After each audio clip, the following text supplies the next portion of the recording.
आज हम आपको एक्टिव एंड पैसिव वॉइस में पार्ट 6 में पास्ट कंटिन्यूअस टेंस के बारे में हम बताने जा रहे हैं कि इस टेंस में एक्टिव से पैसिव कैसे बनाया जाता है। तो इसके लिए सबसे पहले रूल, इसका नियम क्या है ये हम जान लेते हैं। रूल, इस टेंस में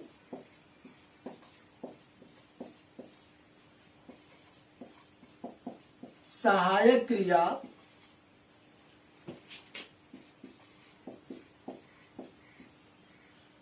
वाज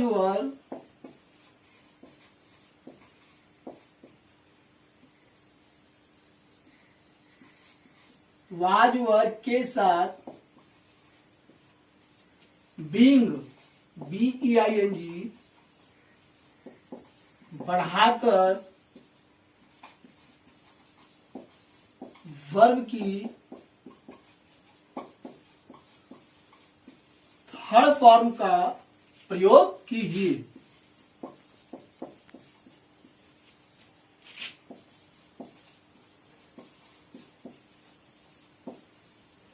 तो जैसा कि इस नियम में कहा गया है कि इस टेंस में सहायक क्रिया वाज वर्ब के साथ बीइंग बढ़ाकर और वर्ब की थर्ड फॉर्म का प्रयोग कीजिए।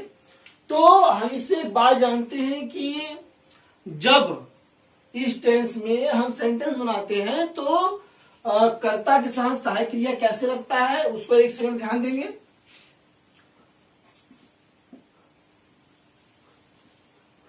वी, यू और दे इसके साथ में सहायक क्रिया वर्ब का प्रयोग होता है, इस तथ्य को ध्यान रखेंगे। और आई,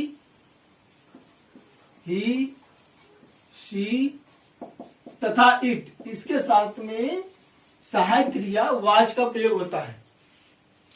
तो अब हम इसके नियम और ये प्रोनाउन के साथ में सहायक क्रिया का प्रयोग कैसे होता है इसको हम जान गए हैं। अब हम कुछ जो है सेंटेंस लेकर के एक्टिव से पैसिव बनाना हम बताएंगे। तो सबसे पहले number 1 active.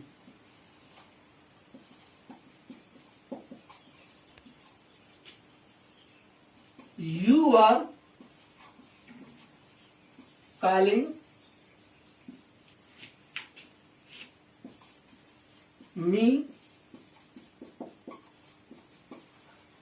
at the gate। ये हमारे पास सेंटेंस है कि you are calling me at the gate और इसे हमें पैसिव बनाना है। तो पहले की जैसे हम ये जानते हैं कि ऑब्जेक्ट का सब्जेक्ट हो जाता है और सब्जेक्ट का ऑब्जेक्ट। ये जो नियम है ये हमने अपने active and passive voice part 1 का जो वीडियो हमने बनाया है उसमें जो है ये नियम जो है बताया गया है। तो यदि आप नियम को नहीं जान पाए हैं तो इस नियम को आप जो है पार्ट 1 से जो है देख करके जान सकते हैं। तो आगे पैसिव।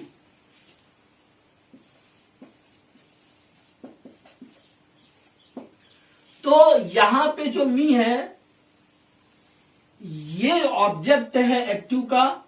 जब पैसिव बनाएंगे तो ये पैसिव के जो है सब्जेक्ट हो जाएगा और मी जो है सब्जेक्टिव केस में जो है आई में आके यहाँ चेंज हो जाएगा आई।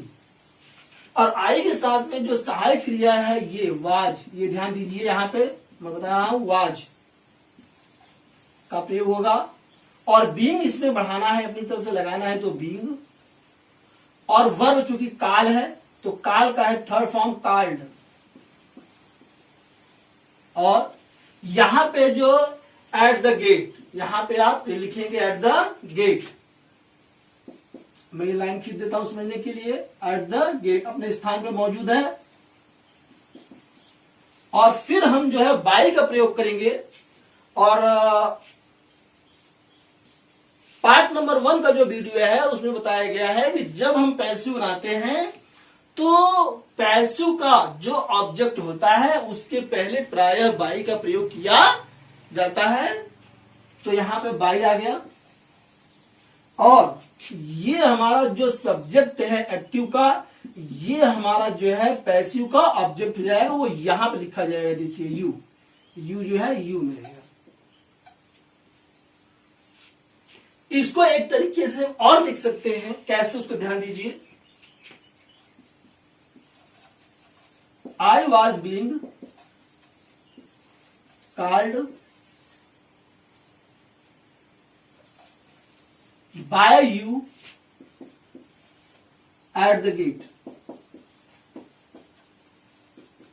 एट द गेट, तो यहां पे एक तथ्य निकल के आया है, जो ये एट द गेट है, ध्यान दीजिए, एट द गेट जो है उसको आप जो है ये बाई से पहले भी लगा सकते हैं और बाई के बाद भी लगा सकते हैं, दोनों स्थितियों में ये करेक्ट है। अब हम कुछ और जो है सेंटेंसेस लेंगे और आपको एक्टिव से पैसिव हम बनाना बताएंगे। इसी के साथ सेंटेंस नंबर 2 एक्टिव।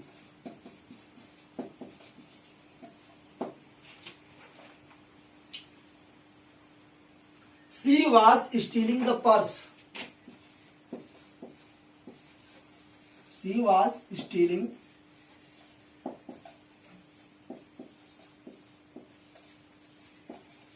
पर्स। तो यहां पे जब हम पैसिव बनाएंगे, पैसिव, तो उसी प्रकार से द पर्स सब्जेक्ट हो जाएगा, वाज सहायक क्रिया यहां लगेगा, द पर्स जो है इट में इसका प्रयोग होगा प्रोनाउन में। तो the purse was being steel. Steel का अर्थ होता है चुराना। स्टील का जो थर्ड फॉर्म होता है स्टील, स्टॉल, स्टॉलन, यहां पे स्टॉलन का प्रयोग हो जाएगा, थर्ड फॉर्म स्टॉलन, और यहां पे बाई, और जो ये सी है, ये जो सब्जेक्ट है एक्टिव का, ये पैसिव का ऑब्जेक्ट हो जाएगा और ये हर में चेंज हो जाएगा। नेक्स्ट नंबर 3,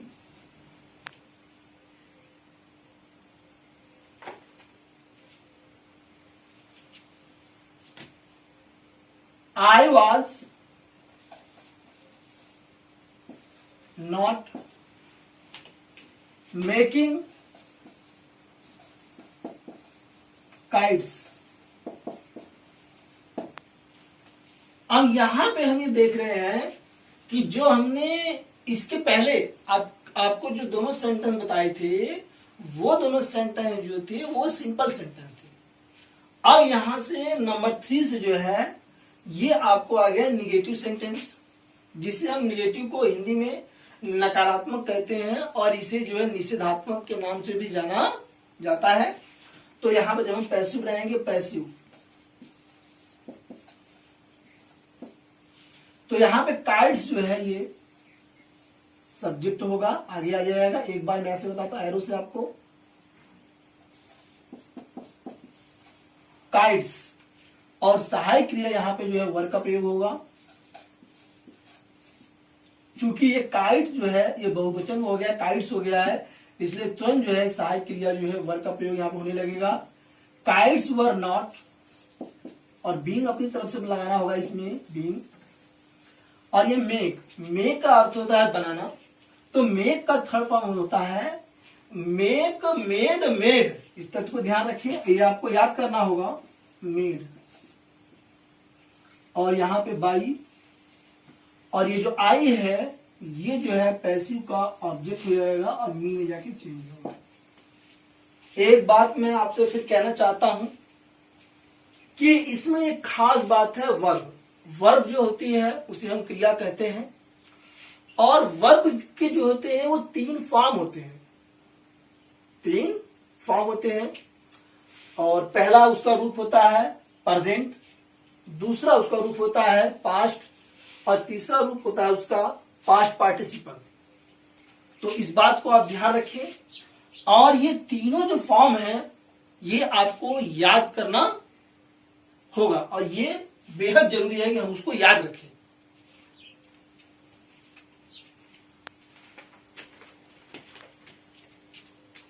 इसी के साथ सेंटेंस नंबर 4 एक्टिव।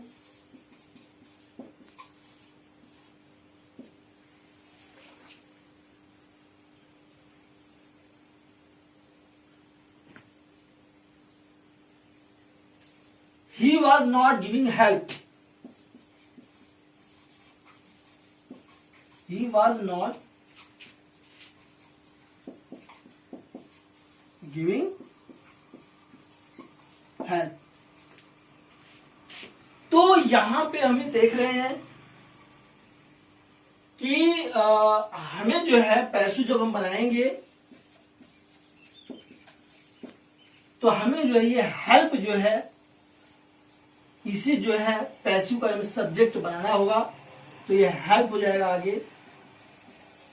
और यहां पे वाज का प्रयोग होगा, सहायक क्रिया नॉट बीइंग। गिव का थर्ड फॉर्म होता है गिवन, और बाई, और जो ही है वो चेंज हो जाएगा हिम में। इसी प्रकार sentence number 5 active.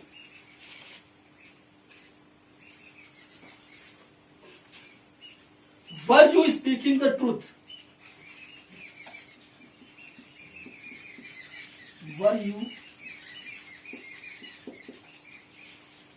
Speaking the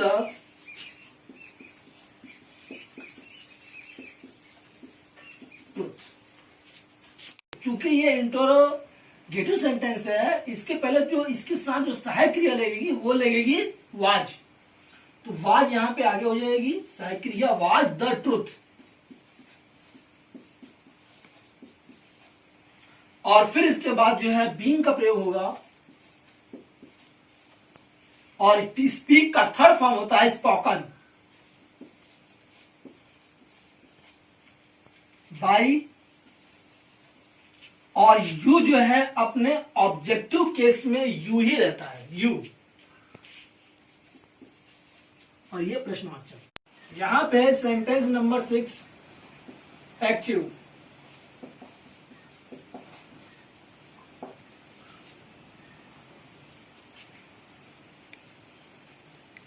Was she not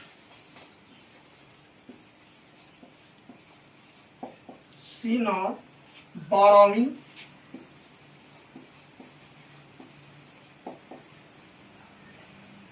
money?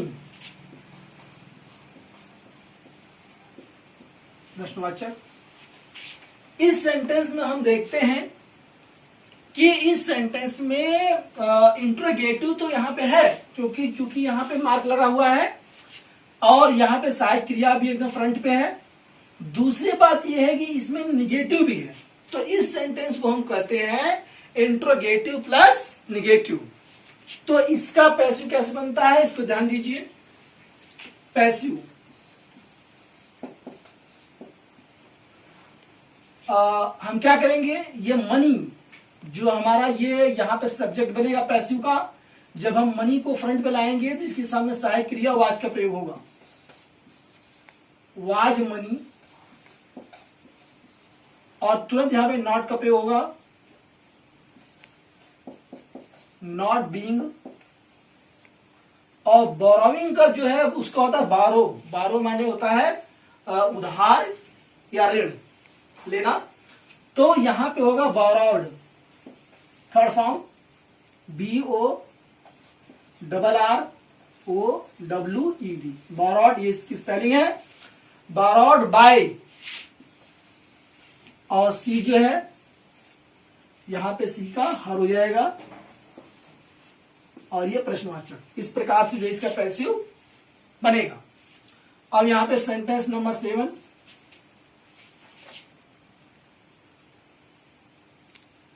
Who was finishing the work? Active.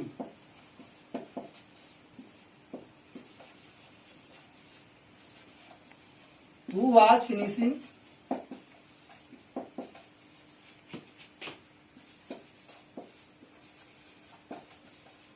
the work? Passive। जैसा कि हम बता चुके हैं अपने प्रीवियस वीडियो में कि जब भी हम हु से जब हम पैसिव बनाते हैं, हु से कोई सेंटेंस रहता है किसी टेंस में, और जब उसका पैसिव बनाया जाता है तो हु का तुरंत यहां पे बाय हुम हो जाता है। तो बाय हुम और चूंकि यहाँ पे द वर्क जो है ये यहाँ पे सब्जेक्ट रूप में आगे आएगा, तो इसलिए द वर्क के सामने सहायक क्रिया वाज का प्रयोग होगा और वाज आगे रहेगी, वाज, फिर यहाँ पे होगा प्रयोग द वर्क, और इसके बाद तुरंत जो है बीइंग का प्रयोग होगा, बीइंग, और ये फिनिश, फिनिश का अर्थ होता है समाप्त करना, तो फिनिश का जो थर्ड फॉर्म होता है फिनिश्ड,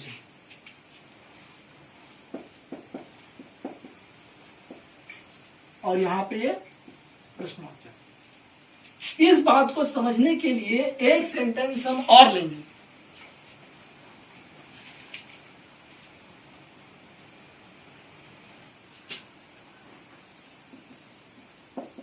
एक्टिव,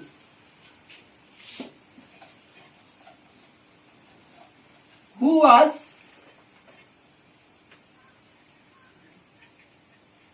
punishing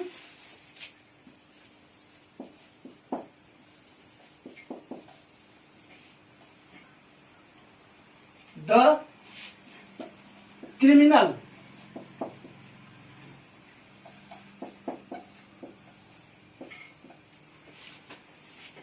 तो यहां पे आया है एक वर्ड, यहां पे आया है क्रिमिनल।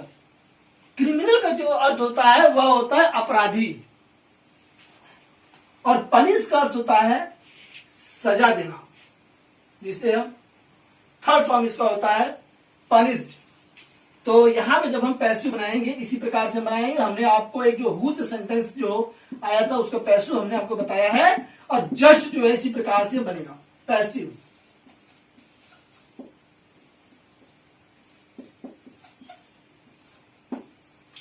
तो तुरंत यहां पे हु का बाई हुम हो जाएगा, और द क्रिमिनल जो है जब वो आगे आएगा तो इसके साथ सहायक क्रिया वाज का प्रयोग होगा,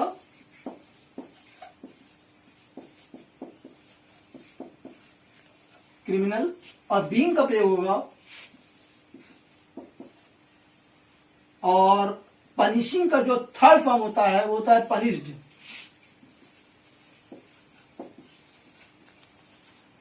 और इस प्रकार से अब एक सेंटेंस हम और यहां पे लेंगे आपको समझाने के लिए। Number 9 active.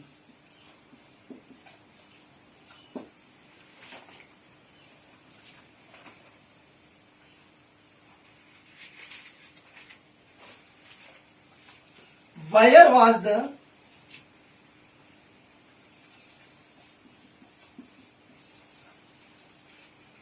where was he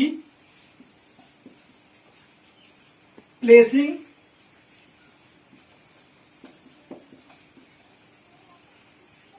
the match?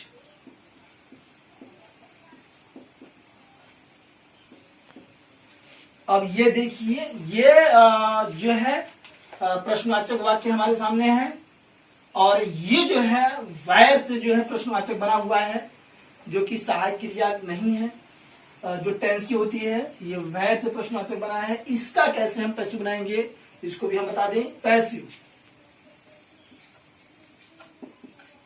जब हम पैसिव बनाएंगे ऐसे सेंटेंसों का, तो यहां पे वैर का वैर यहां पे हो जाएगा, ये आप ऐसे उतार देंगे, ऐसे समझिए, ये ऐसे एरो से वैर। अब चूंकि द मैच जो है वो यहां पे सब्जेक्ट होगा, द मैच के सामने सहायक क्रिया वाज का प्रयोग होगा, was, the match, the match, और यहां पे बीइंग प्रयोग होगा, और ये हो जाएगा प्लेस्ड,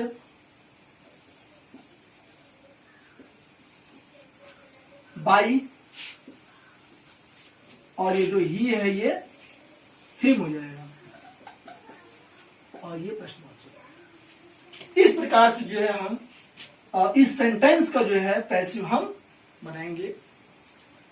तो इसी के साथ ये हमने आपको active and passive voice part 6 में पास्ट कंटिन्यूअस टेंस के बारे में हमने आपको बताया, और अपने अगले वीडियो में हम पार्ट 7 लेकर आ रहे हैं, जिसमें हम पास्ट परफेक्ट टेंस के बारे में हम बताएंगे कि उस टेंस में एक्टिव से पैसिव कैसे बनाया जाता है। और इसी के साथ मुझे उम्मीद है कि वीडियो आपको पसंद आया होगा। इस वीडियो को शेयर, लाइक और सब्सक्राइब करना न भूलें। साथ ही बेल आइकन को दबा करके ऑल पे